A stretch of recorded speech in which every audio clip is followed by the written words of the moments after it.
নমস্কার, আমি আচার্য অতনু শাস্ত্রী। জয় শ্রীরাম। শ্রী অর্থাৎ মা লক্ষ্মী থেকে দেখা হয়ে থাকে, রাম অর্থাৎ আমাদের নাভি পদ্মে যে মণিপুরম চক্র থাকে তার বীজমন্ত্র হল রাম। মণিপুরম চক্র অগ্নি তত্ত্বের সাথে সম্পর্কযুক্ত।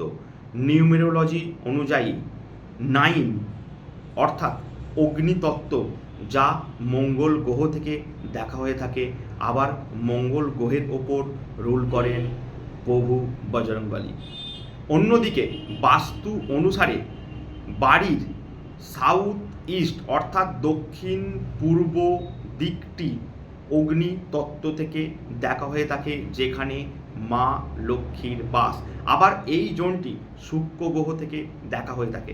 তাই জয় শ্রীরাম মন্ত্র জপ করলে আপনার মণিপুরম চক্র অ্যাক্টিভ হবে, যেখানে মা লক্ষ্মী ও বিষ্ণুর বাস, এবং আপনার বাস্তুর শুক্র গ্রহ অ্যাক্টিভ হবে, অর্থাৎ আপনার জন্মকুণ্ডলিতে শুক্র গ্রহ অ্যাক্টিভ হবে, এবং ধীরে ধীরে আপনার লাক্সারি আপনার জীবনে নেমে আসবে এবং আপনার উন্নতির নতুন নতুন রাস্তা খুলে যাবে।